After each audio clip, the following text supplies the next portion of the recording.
My name is Karine Jean-Pierre, but thank you so much for the intro. I just want to say one thing at the top really quickly, is this to thank the team here for putting this, my team here for putting this together. As you all know, technology can be a little glitchy, so I appreciate the team for turning this around. And with that, I just also want to say, please be patient with us. We are going to try to make this the White House press briefing as smooth as possible. So really appreciate all of your patience. I have a couple of updates on the president's week ahead. So tomorrow, President Biden will host congressional leaders from the Senate and the House, along with key committee leaders and ranking members at the White House, to discuss the critical importance of his national security supplemental request. So we will certainly have more to say about that meeting tomorrow, so please stay tuned. And this Thursday, the president will travel to Raleigh-Durham area of North Carolina, known as the Research Triangle, to discuss how his Bidenomics and Investing in America agenda are repairing and rebuilding infrastructure, lowering costs for families, supporting a small business boom, and creating good-paying jobs. Under the Biden administration, companies have announced $31 billion in private sector clean energy and manufacturing investments in North Carolina alone. And in North Carolina, President Biden's Investing in America agenda has so far helped more than 4,300 child care programs continue operating during the pandemic to provide critical child care for over 380,000 children, helped more than 2,500 restaurants weather the pandemic and keep employees on the payroll, helped 880,000 households across the state save money on internet bills, and provided 2.1 million Medicare beneficiaries with access to prescription drug cost savings. On Thursday, the president will talk about how we continue to build on this and delivering for families, workers, and businesses across North Carolina. And with that, I will turn it over to my NSC colleague, Admiral John Kirby, who will discuss the latest in the Middle East. Admiral, the floor is yours. Thank you, Karine. Lots to go over here since the last time we all talked. I just wanted a couple of things. First on the schedule to talk to you. The president spoke today with Chancellor Scholz of Germany as part of our close coordination, of course, with Germany on a range of important issues, and that includes, of course, supporting Ukraine and the importance of that support ongoing. Now, you may know that Jake Sullivan, our national security advisor, is in Davos today. He delivered a public address, and he's had the chance to meet with some foreign leaders. Both he and Secretary Blinken met together with President Zelensky, again, to keep talking about the importance of continued global assistance for Ukraine. But individually, Jake had a chance to meet with the Prime Minister of Qatar about our urgent efforts to release the remaining hostages that Hamas is holding, as well as meeting separately with the Prime Minister of Iraq and the Prime Minister of Iraq's Kurdistan region. We'll, of course, have more readouts available on those meetings shortly. On the Middle East specifically, as you know, we're now over 100 days since those terrorist attacks on the 7th of October. And over the weekend, the president spoke to this, including a heartfelt statement on the grief and suffering that the families of those hostages have now felt every single day since the 7th of October. And we have not stopped our efforts to try to bring them home. In fact, Brett McGurk was in Doha this week, focused specifically on the hostage situation and in trying to move forward new proposals to bring them home. This will remain a top priority for us. Meanwhile, this weekend, Hamas released videos of 3 hostages, including one young woman who was supposed to be released in the original deal, but at the last minute, Hamas refused to do so, saying that it would hold young women hostage in direct violation of the deal that they had negotiated. And then they later released a video showing the remains of 2 other hostages, a reminder of their cruelty and barbarism.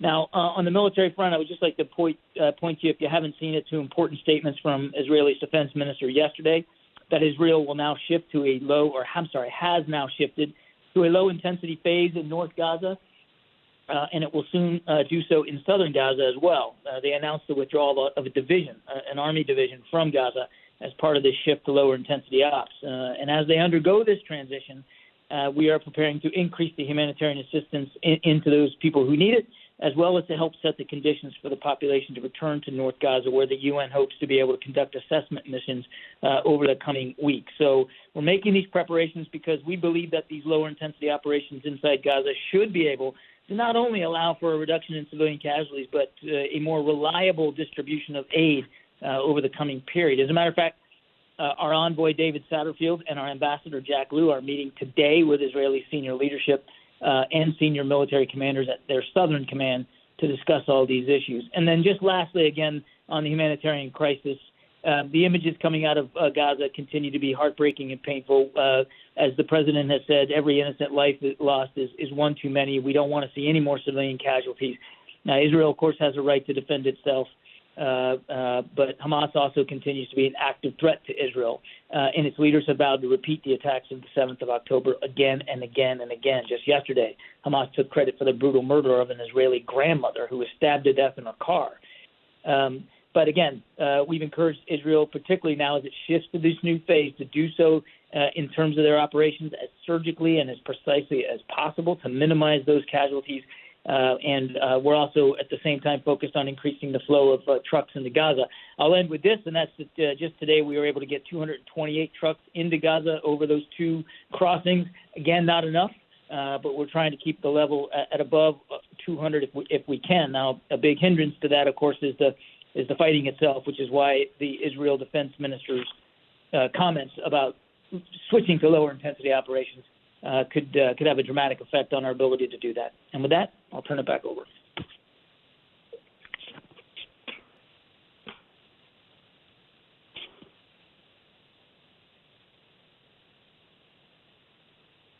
Host, I think we're ready to go to questions. All right, as a reminder, if you would like to ask a question, please press #2 on your phone to be placed in the question queue. You will hear a notification when your line is unmuted. Please then state your name and question. If your question is answered before your turn, pressing a #2 a second time will take you out of the queue.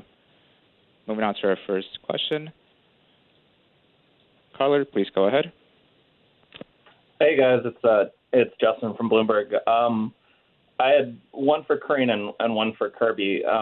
Karine, on the meeting tomorrow, is that a signal that that the president has and negotiators have gotten close on a deal for Ukraine aid and immigration changes, or is this kind of a chance for them to work out the final details, or are we just not there yet at all? And then, Kirby, I was wondering if you could talk about kind of the state of the situation with the Houthis. Obviously, we saw more attacks in the last couple of days and a response today by the U.S. Is this a signal that the first round of strikes by the U.S. and the U.K. didn't achieve their desired effects? Are you looking at all at kind of expanding our effort to a new target set, using special forces at all, any sort of expansion, or do you still kind of see this as headed in the direction that you had hoped for?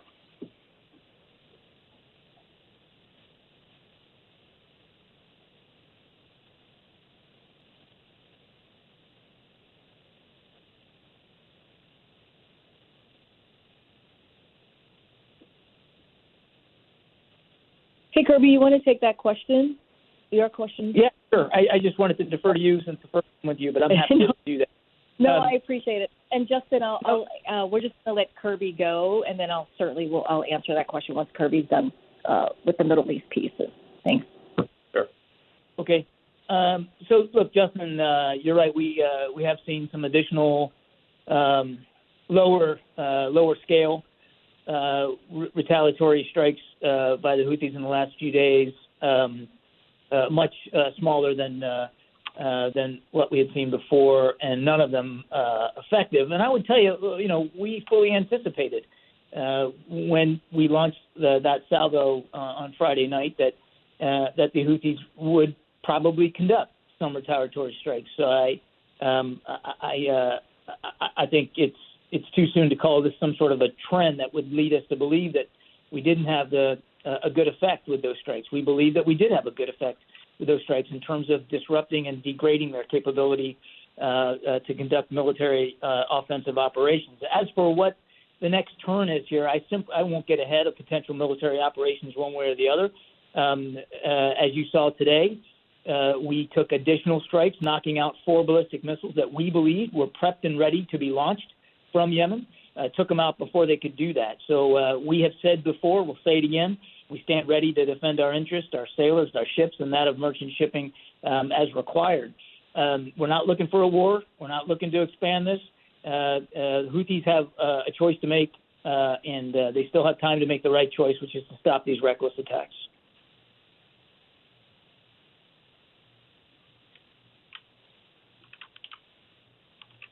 Host, we're going to go to the next question. We'll come back around to questions for Karine after Kirby's portion. All right, moving on to our next caller in queue. Steve Holland with Reuters, please go ahead. Hey, John, you mentioned the Brett McGurk in Doha on hostages. Could you give us any details of that? Is he seeking a pause in the fighting in exchange for hostages? How close are they to a deal? What's going to happen? And you mentioned that the Israelis have shifted to a low phase in northern Gaza. What are the prospects for that taking place across all of Gaza? Thanks, Steve. So on a new hostage deal, what I can tell you is that we're working on this very, very diligently. That is why Brett was in Doha this past week.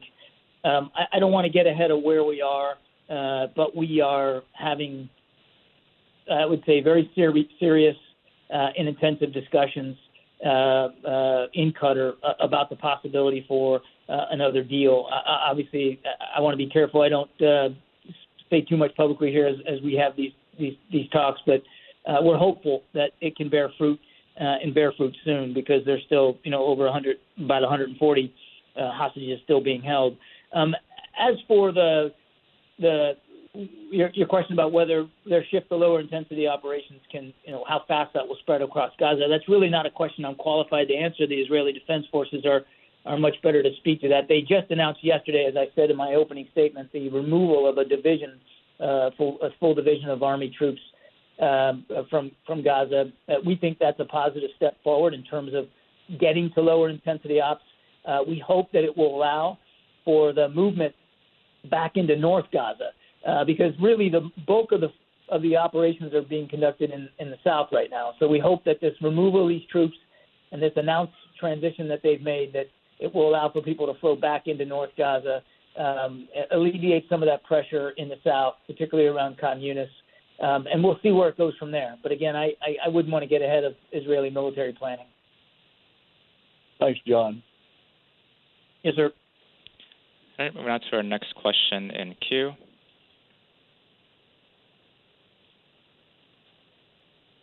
Weijia Zhang with CBS, please go ahead. Hi there. Thank you guys for doing this, and thank you, Kirby. I have a question about the continued attacks in the Red Sea. So you said today that you've seen that they are smaller in scale. Today, obviously, the strike on the Maltese carrier did not result in any injuries. Can you verify how many injuries have been reported in these now 30-some attacks on commercial vessels? And if it's none, can you help me understand, if these are missiles, how there haven't been more injuries? I imagine the crew sizes are small, but when I hear missile strikes, I expect there to be more injuries. So if you could just help me process that.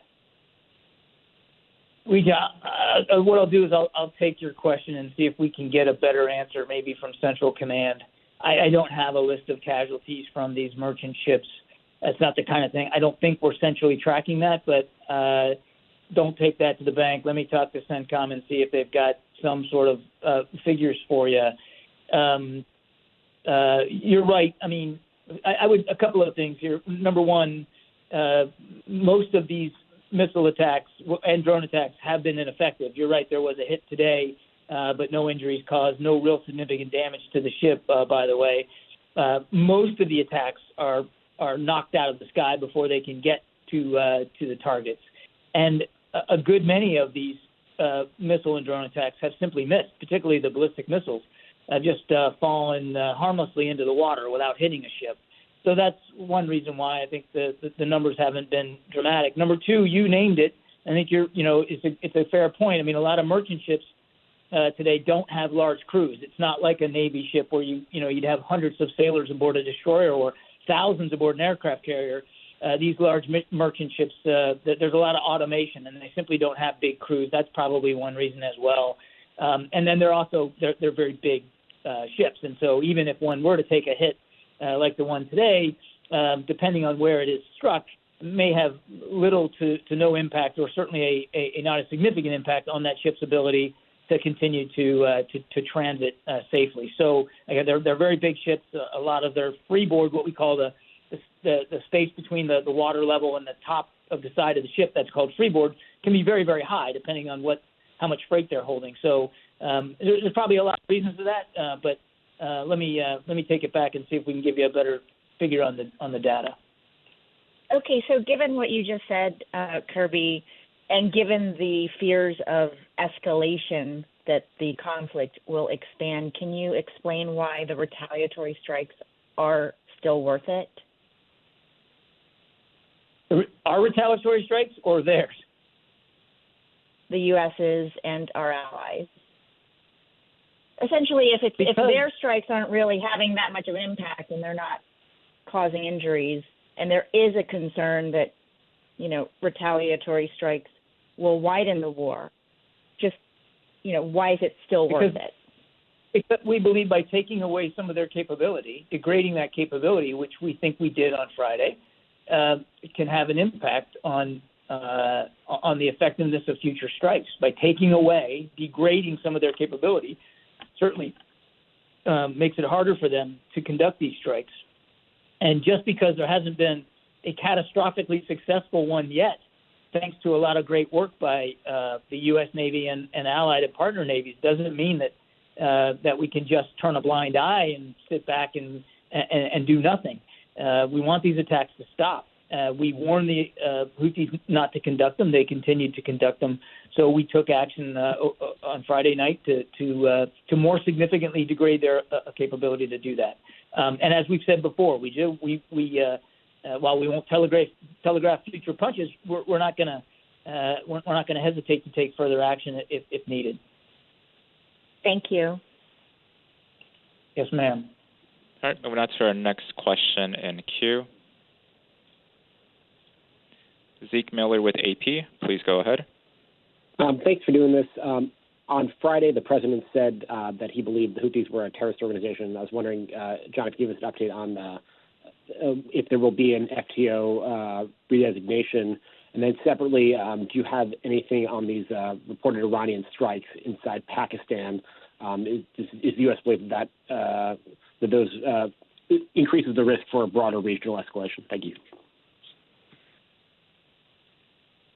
Zeke, nothing to update yet on the FTO designation. As I said earlier, we're still reviewing that process, or we're still in the process of reviewing it. No decisions made, so no updates for you. I'm not aware of Iranian strikes into Pakistan. Are you talking about their strikes in near Erbil in Iraq?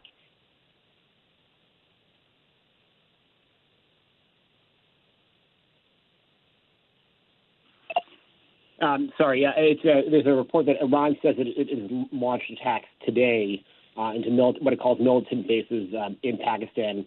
I'm going to get the pronunciation wrong. It's Jaish al-Adl, and it follows the attacks, obviously, in Iraq and Syria.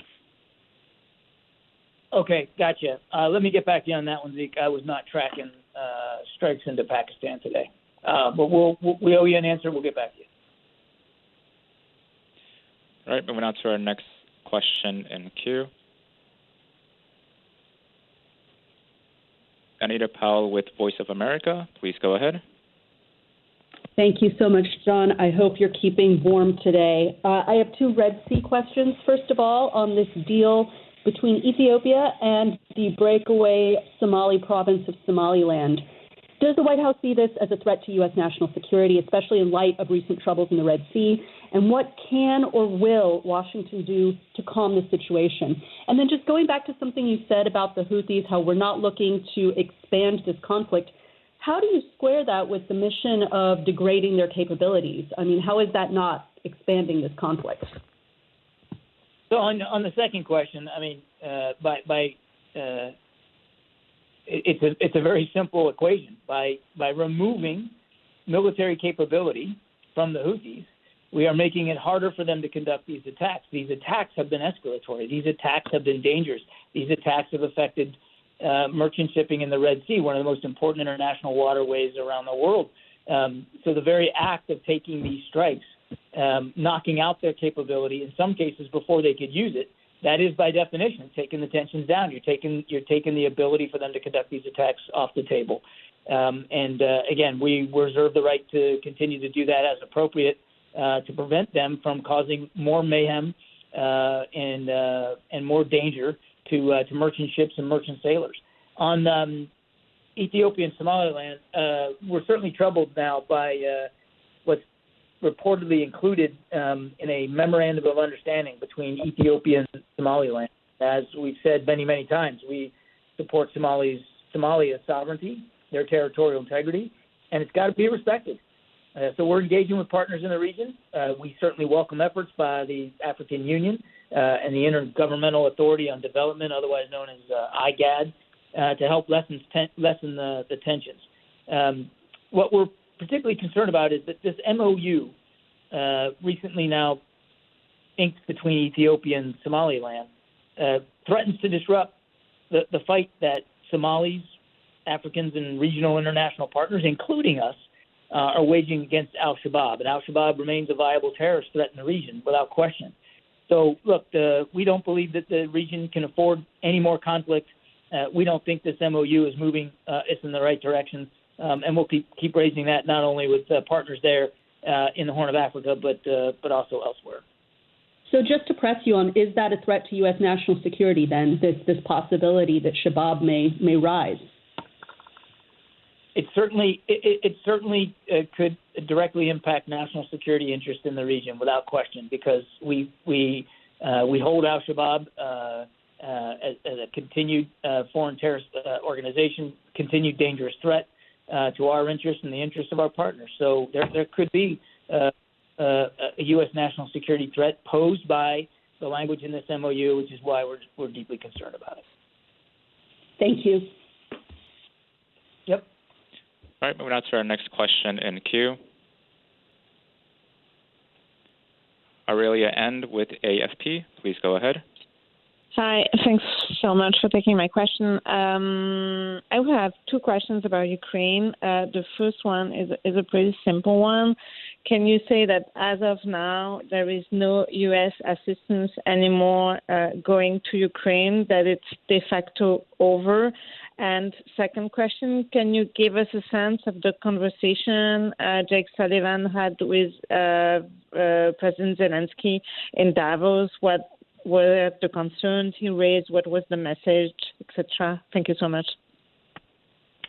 On your first question, our last security assistance package was authorized on the 27th of December. Now, I would have to refer you to the Pentagon to talk to you about each of the items in that package and where they are in the shipment process. I don't know if every single thing in that package has actually arrived in Ukraine. As you know, sometimes it takes as little as a few days. Sometimes it takes a couple of weeks or more for material to get to Ukraine. But that was the last one. There isn't another one in the works right now or being scheduled for announcement or delivery. We meant it when we said it at the time that was the last one for which we had replenishment authority, and there's not another one in the works right now. And that is why it's so important for us to get this national security supplemental funding for Ukraine so that we can keep that aid going, as is clear that the Russians continue to want to strike civilian infrastructure and continue to carry on the war inside Ukraine. I don't have anything more on the specific discussion with President Zelensky. I think the State Department put out a readout of that discussion, since it was Secretary Blinken who had that meeting with President Zelensky. Jake was certainly in attendance, but they did talk about the importance of continuing the global assistance to support Ukraine, and of course they also talked about what's going on the battlefield. How Zelensky sees the effort, and as you know, he was also in Davos, Zelensky, talking about this peace formula of his. So that too came up, the idea of trying to help operationalize and internationalize the peace formula that President Zelensky put forward. But again, I'd point you to the State Department readout for more.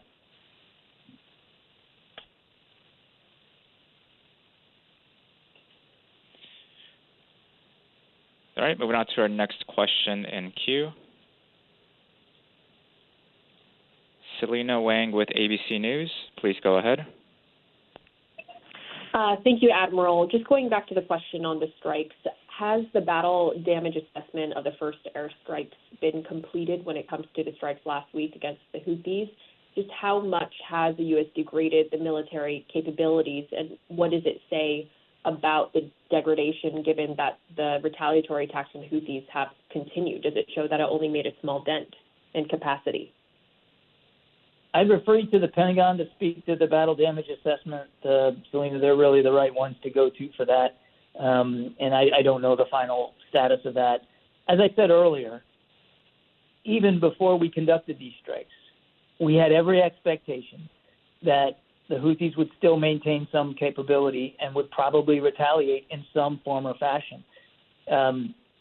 The strikes were designed to degrade and disrupt their military activity, their ability to store, launch, and to guide these missiles to their targets, as well as the drones that they have launched against these targets.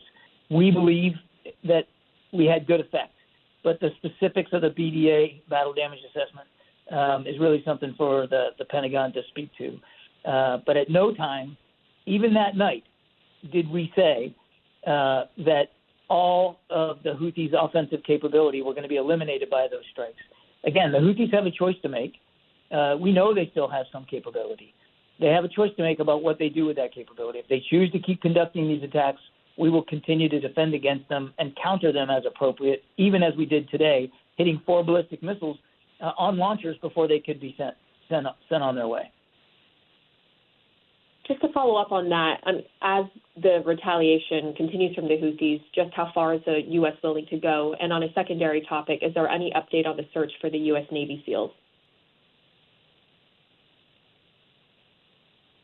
Well, again, with the caveat that I'm not going to telegraph punches or speak about potential military operations, I would point you to that last sentence in the President's statement Friday night.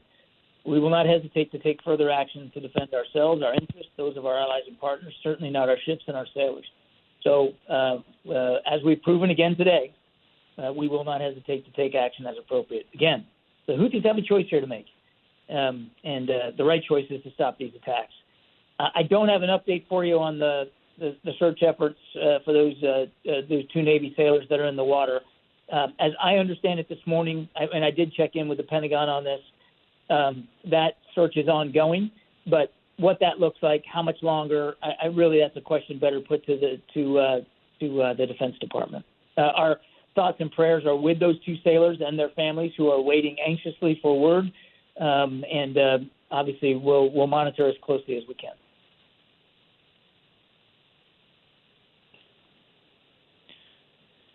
All right, moving on to our last question. MJ Lee with CNN, please go ahead. Hey, Admiral, thank you. Just given that Hamas has released these new hostage videos, which you referenced before, and the IDF is continuing to attempt hostage rescue operations, I wondered whether the U.S. has received any new intelligence on the 6 American hostages in recent days, and at this point, whether the U.S. believes that they are alive. Thanks, MJ. I don't know of any additional tactile information that we have received about those 6 Americans that we still believe are being held hostage. We're obviously working and continue to work very hard to get them released, but I'm not aware of any additional information that we have. And I think you can understand that even if I did have additional context to provide, we'd obviously be very careful about what we shared publicly as we're trying to get those folks home to their families. Your question does give me a good punctuation point before I sign off today, and that's that Just as I mentioned at the top, with Brett being in the region just last week in Doha, we continue to work this very, very hard. I know it doesn't always rise to the level of the headlines of the day, and we don't talk about it a lot, nor should we. But I don't want to leave anybody with the impression that we aren't working this very, very hard to try to get those folks home with their families, all of them, all the hostages, but with a particular keen focus for us on those half a dozen Americans that we believe are still being held. Thanks. Sorry, before you go, can I just ask one more follow-up? I know you've gotten a couple of questions about the situation in the Red Sea, but I wondered whether the administration at this point would still sort of characterize the phase that we are in now as the administration wanting to contain the conflict in the region, or rather would you say that the conflict in the region has now officially widened? I mean, given that there have now been additional U.S. strikes, additional Houthi attacks, so this does seem like now a prolonged conflict. Well, let's. I mean, I think it's important to categorize what's happening here.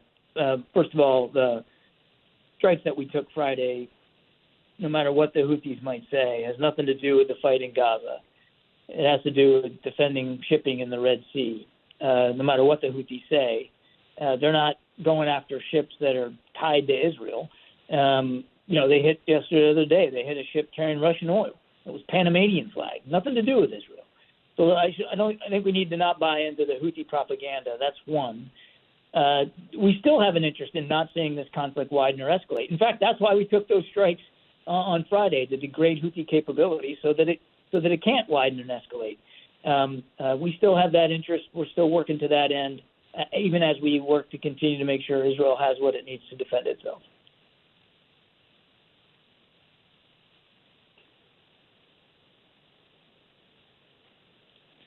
All right, I'd like to hand this back over to Karine, but before I do, if you would like to ask a question, please press #2 to be placed in the question queue.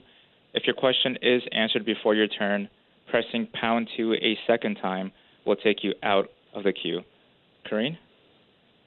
Fantastic. Thank you so much. And Admiral, thank you for your time. Appreciate you being on the call with us today. And also, guys, I know this is not the best, but we wanted to make sure folks didn't have to come in today with this weather, and hopefully folks are safe at home or wherever you are, being safe today with this weather. I do want to start off by going to Justin's question that he asked of me, and I just wanted to make sure I did that as it relates to the meeting that the president is having tomorrow here at the White House with congressional ranking members and leaders to talk about the very important supplemental request that this president made, as you know, a couple months ago at this point. Look, that supplemental request is obviously continues to be a top priority, including, right, to secure our border, including to help Ukraine defend itself against Putin's tyranny, as we all know, you all have covered for almost 2 years now. And I will say that while the president is having this really important meeting tomorrow, negotiations on a bipartisan agreement on the border, as it includes funding and policy, are still ongoing. So that is, we believe, is headed in the right direction, the right track. And we're going to continue to say, right, Congress should act. They should act quickly. This is about the securing our border. This is about our national security, and the consequences of congressional inaction would be severe. So the president, yes, is going to have this all-important conversation, he believes, on the supplemental request, obviously as it relates to our national security, but negotiations continue. And so that is also really important. A bipartisan agreement is needed, and so we're doing those negotiations on the Senate level, as you all know. I think I'm just going to go to AP.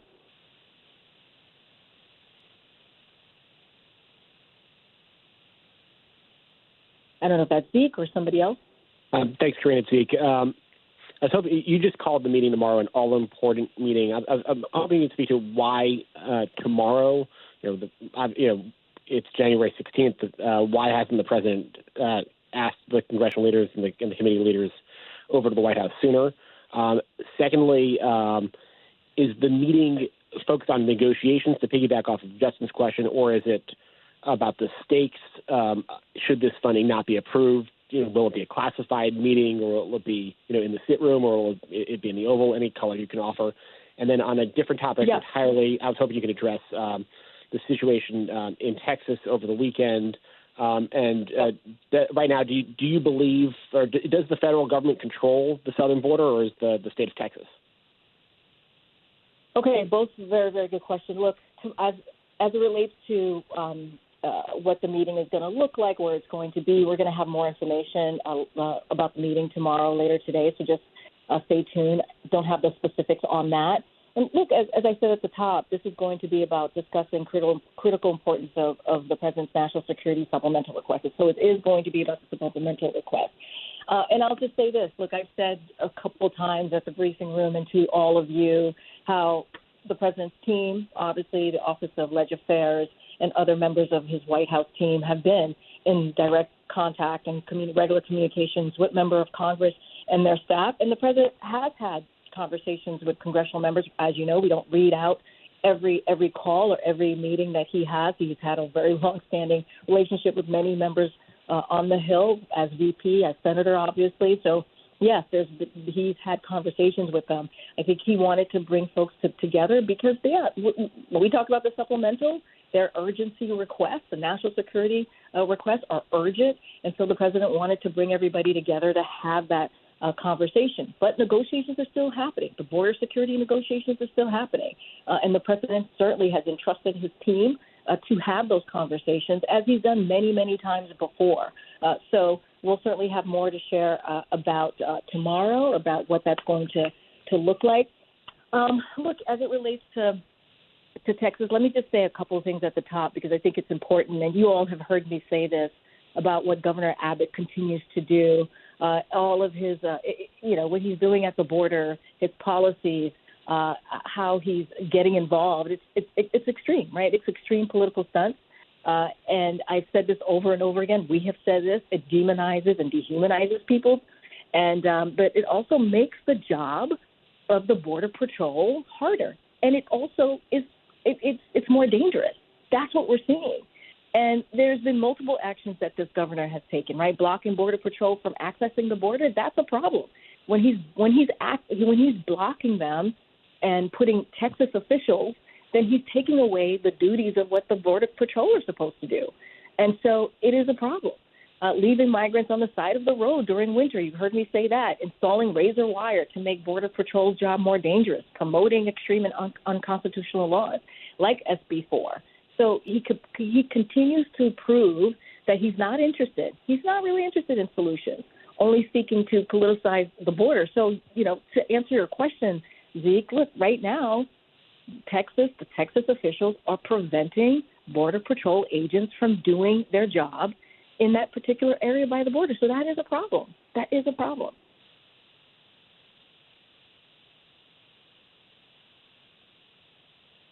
I'm just waiting for the next question then. All right, moving on to our next question in queue. Steve Holland with Reuters, please go ahead. Hey there, Karine. Hey, Steve. Hey. The president told us on the South Lawn on Friday that he was in favor of significant alterations on the border. Could you fill that out? What is he talking about there? And are they going to get into this level of detail in their talks tomorrow? And then I just had a second thing. Did the president watch any of the Iowa coverage last night? Did he make any observations about it? All right, so a couple of things. I'll start with your first question first. Look, the president has said, and we've been saying, that we need a bipartisan agreement, right? We need a bipartisan agreement to deal with what's happening at the border. There's been detailed, specific conversation happening in the Senate with both Republicans and Democrats for the past several weeks through the holiday, obviously, and that continues. We think they're going in the right direction, and those conversations are focused on funding and also on policy. Yes, the president believes that we're going to have in order to have a bipartisan agreement, you have to make, changes. I'm not going to get into what those changes are, how severe or specific or however we want to describe it are at this time. But those conversations are happening. We believe it's going well, and we want to see a bipartisan agreement. Look, we understand, the president understands that this what we see at the border, the immigration system more broadly, has been broken for decades. That's why he took it very seriously on day one with the legislation that he put forth. Now we have to have serious conversations, which we have been with both Republicans and Democrats in the Senate, to see what we can do to address the issue at the border. And so tomorrow, I'm not going to get ahead of the meeting. I don't really know how specific it's going to get. I can tell you the agenda is to talk about the president's supplemental, the national security portion, obviously, of the supplemental, and how important it is to get moving on that.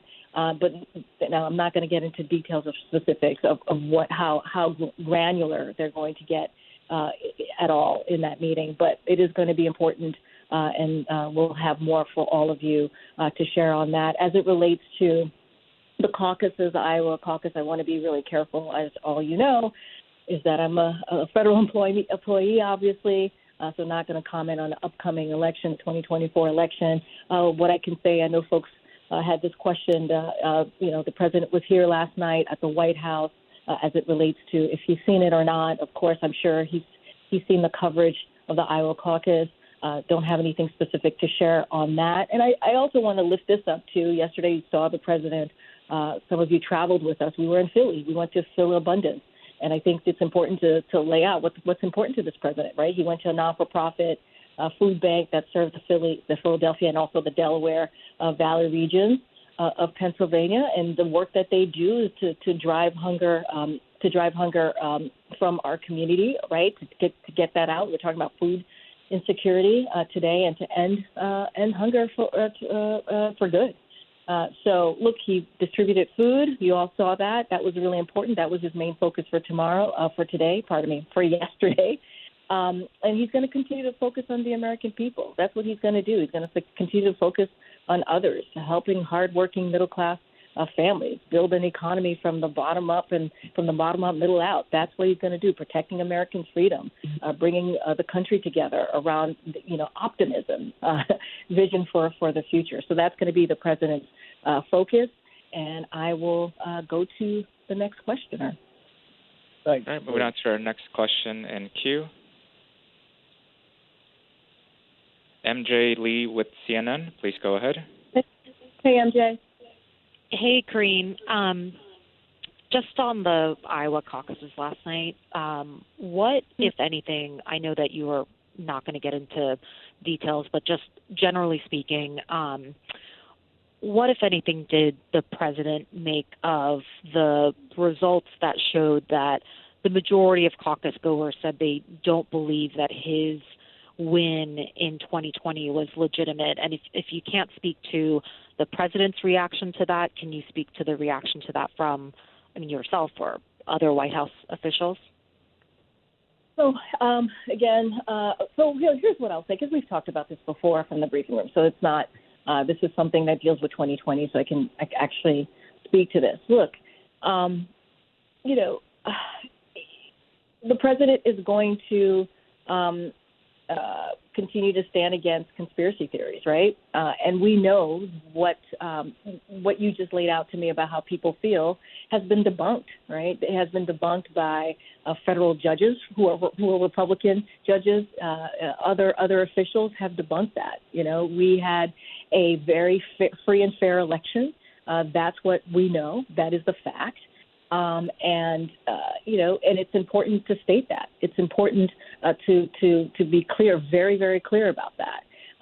Look, I can say this, I can say that the president, is going to, as it relates to how he's moving forward, not focus on the 2024 election. He's going to continue to stand against dangerous personal revenge schemes and conspiracy theories that have cost. Let's not forget, these dangerous conspiracy theories have cost law enforcement officers their lives, and that is what we saw on January 6th in 2021.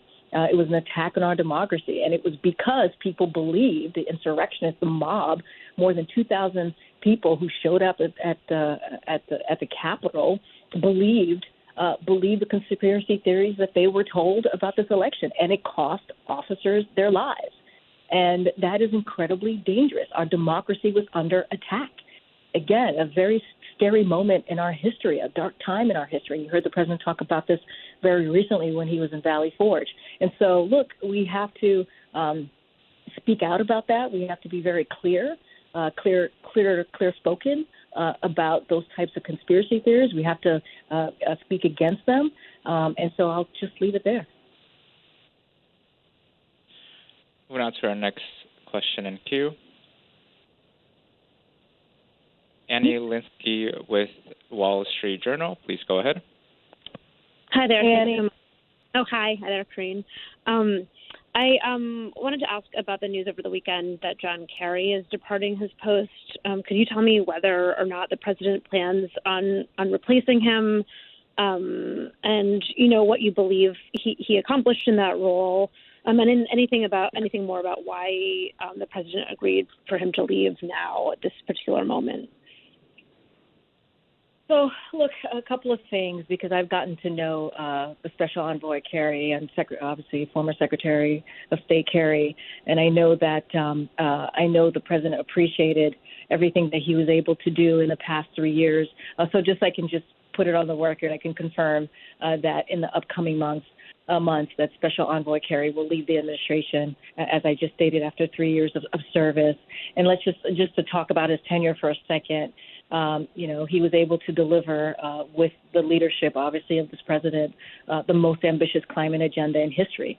When you think about restoring America's leadership on climate around the world, implementing the largest investment in climate ever, putting us on track to cut emissions in half by 2030. I can't speak to. I know folks have been wondering what Secretary Kerry is going to do next. I certainly can't speak to that, but certainly we'll be sure to keep you posted. Look, as for who's going to be next, I certainly don't have any personnel announcement to make at this time. But our work, the work that he started, the work is going to continue. The work to address the climate crisis will continue. Let's not forget what we were able to do just last month. We announced a rule that's going to cut methane emissions from oil and gas operations by nearly 80%, I believe, and that's a huge announcement. That's incredibly important. But the president is incredibly thankful to Secretary Kerry. It is his personal decision to leave, so certainly not going to speak to that. But look, we got a lot done. We got a lot done in the 3 years. The president, when it comes to climate change, the president has had the most aggressive agenda than any other president before him on getting things done and getting to a place where we're dealing with the climate. Thanks for your question, Annie. Thanks. All right, moving on to our next question in queue. Selena Wang with ABC News. Please go ahead. Hey, Selena.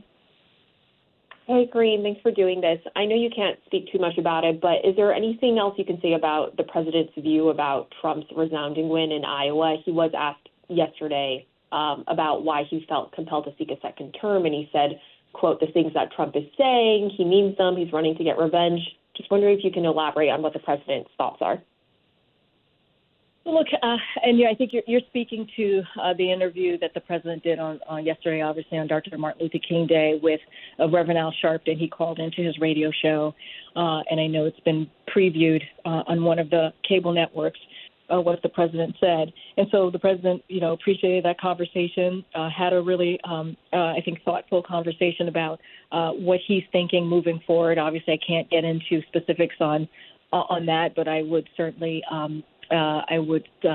refer folks to what the president laid out as it relates to why he's running and why he's decided to run and how he views this next several months. So I'm not going to get into that. You could hear it for yourself in his own words.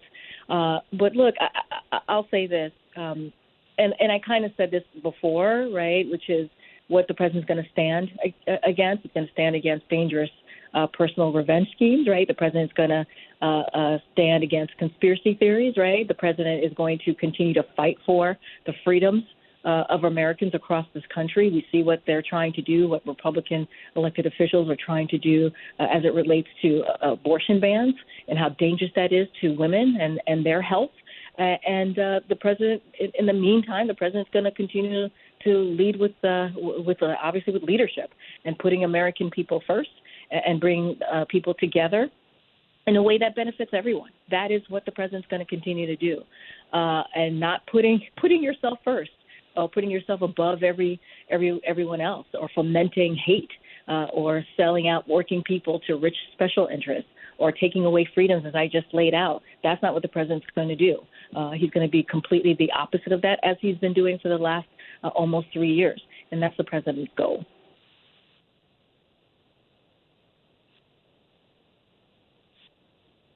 All right, moving on to our next question in queue. Joey Garrison with USA Today. Please go ahead. Hey, Joey. Hey, Jojo. Doing well. How about yourself?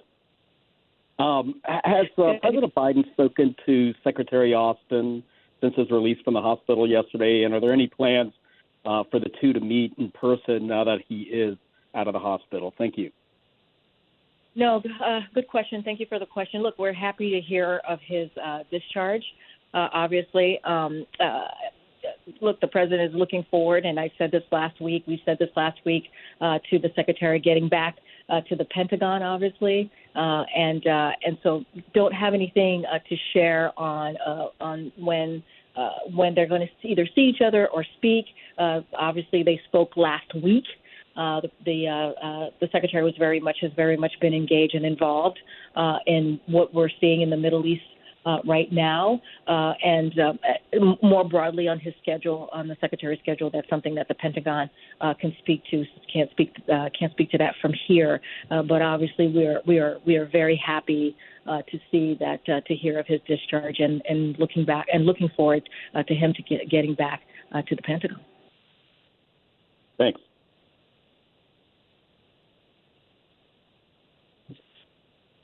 All right, moving on to our next question in queue.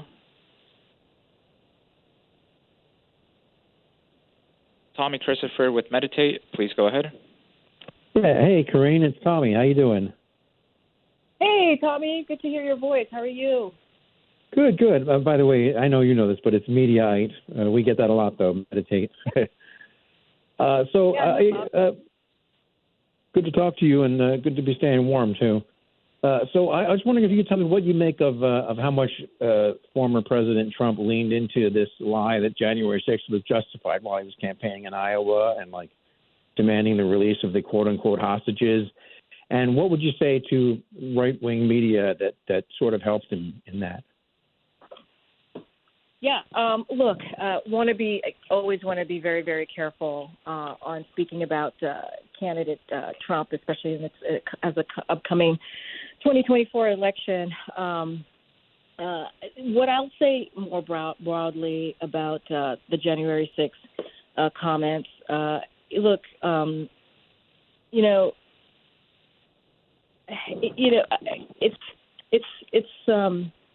it's basically what the president said in Valley Forge, right? The president said this over and over again about January 6th and how dangerous it was, right? And how we had to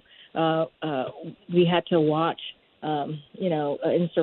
insurrection, essentially, 2,000 angry mobs because they believed what the former president said and thought that they can turn over elections. That's what they were doing. That's what they were doing at the Capitol on that day. And so I said this a couple of times. I've said that the president has been very clear. He's going to stand against these types of conspiracy theories. Let's not forget, officers died, right? Police officers died on that because of the injuries that they sustained on that day. They were attacked on that day by these folks who were trying to take over the Capitol. And so we have to be very clear about what happened on that day. We cannot forget about what happened on that day. And the president said this, our democracy. We have to continue our democracy. And I'll just repeat a little bit of what he said in his remarks, right? There is a choice to be made. There is a choice that we have to make, right? In our country, we have to make a choice. And that choice should be standing up for our democracy, which is what the president's going to continue to do. As far as this comment on hostages, want to be really careful there as well. Don't want to comment on any DOJ investigation or legal process. But as you've seen, American Veterans Note it's grotesque and offensive. It is offensive to compare those convicted of assaulting cops and attempting to overthrow the American government, that veterans have died defending for innocent Americans, innocent Americans like in Israel, Israelis and people of other nationalities who were abducted. Right, they were abducted by Hamas on October 7th, and so it is. I'll just keep it there. It is something that I want to be mindful to speaking to, but that is. It is incredibly grotesque and offensive. And anything for right-wing media? Say that. Who shall remain nameless? Look, it is our responsibility, and I know you all know this, as it relates to reporting and I don't know, separate from the election, right? If you think about what we saw on January 7, 2021, on the front page, right, the front page coverage, that so many brave reporters, right, if you think about it, risked their lives to give the country the information that they needed. And that hard-won coverage exposed the brutal, unprecedented assaults on our Constitution, on the law enforcement, on American democracy itself. And so I think it's really important that, we lift up what these brave journalists and reporters are doing. And it is, I would say this, it is an insult to those who lost their lives and to, the selfless reporters who put everything on the line to show us the true stakes of that moment, and who are tirelessly investigated afterward to help anyone who were putting out grotesque lies about the attack on the Capitol. And so I'll say that and just kind of lift up the work of reporters who literally risked their lives on that day to make sure the American people had the truth. Thank you, Karine. We should do this again sometime. Definitely. Thanks, Tommy. All right, moving on to our next question in queue. Lynn Sweet with Chicago Sun-Times. Please go ahead. Hi, Karine. Thank you for doing this. Bear with me, because my question is narrow in scope, because you've talked about some of the broader issues with the situation on the Texas border. Governor Pritzker of Illinois and Chicago Mayor Johnson are pleading with the federal government for more interior coordination at the border. Governor Abbott dealing with the migrants who Governor Abbott wants out of Texas. So let me concede in this question that he is going to continue to send migrants out of Texas. So my question is, why can't the federal, or why isn't there more federal action regarding interior coordination among where the migrants go at the border? Because right now it's not left to the federal government. It's left up to Governor Abbott to send migrants to the cities, and they're to the cities of his choosing. Why does Abbott, not the federal government, get to decide? So let me just say a couple of things. What Governor Abbott is doing, and I said this earlier when I was asked this question, I believe by Zeke from the AP, that what he's doing is a political stunt, and it's doing is it's not making communities safer for certain, and it's also it's demonizing and certainly dehumanizing people, and we've called that out. We've been calling that out, what his actions are doing. And as you know, I was asked earlier about unfortunately, the 3 migrants that died, that drowned recently. And so it is unfortunate that we're seeing that. And that's also, there's so many parts to this question. That's also why you're seeing a bipartisan conversation happening in the Senate. It's been happening for some time with Republicans and Democrats. We think it's heading in the right direction. We believe we need a bipartisan agreement to deal with the policy components and also the funding components, obviously, of immigration that's been broken for some time, for decades now. So those are actions that the president has taken, obviously, with his team to get something done, to get border security, changes or deal, I should say, done. And so that's really important. As it relates to the cities, look, a couple of things that I can say there is last year in 2023, this administration, in collaboration with states and cities just across the country, what they were able to do is launch a one-stop shop clinics so that they can help eligible non-citizens get work permits and decompress the respective shelter systems, which is incredibly important, and that's what you all have been reporting. Some of you have been reporting around. And to date, these clinics have served more than 10,000 people. And in addition to that, our administration, the president's administration, was able to provide more than $1 billion in grant funding for jurisdictions who are hosting these migrants that are arriving. So obviously, we want to do more. We do want to do more, but it requires Congress to give us the additional funding, which is why we're having these conversations, which is why we're doing this bipartisan conversation as it relates certainly to the supplemental. That's why the president's going to certainly meet with congressional members tomorrow to continue those conversations. So we want to continue to collaborate with these cities and states, obviously, across the country, but we have to have Congress act as well.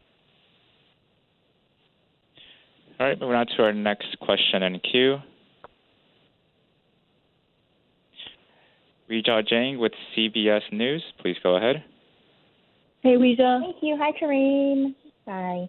Thank you Hi. for doing this. I just had a quick question on Eagle Pass, because what we've heard so far is possible recourse from the administration has all been legal in nature. And I just wonder, is there anything else you can do to gain access to the border? Thank you.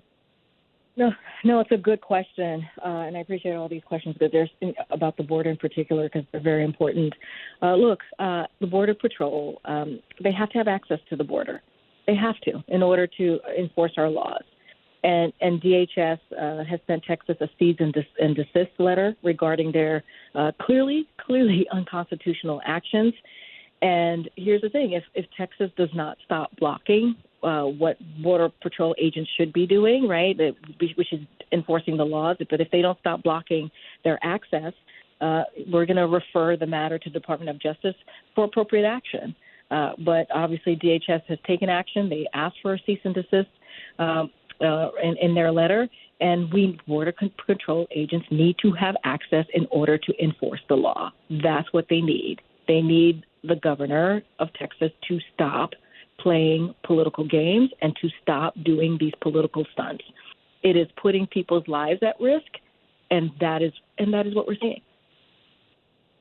No, I hear you, but given the fact that people's lives are at risk, to go to DOJ, the Supreme Court, these things take time to play out. So I'm wondering if there's anything immediate that the counterpart to the Texas National Guard, which is blocking the border, is there anything you can do at the border physically to gain access? Or is the only thing you can do is let it play out in the justice system? I would say we're just, look, here, and that's the problem, Weijia, right?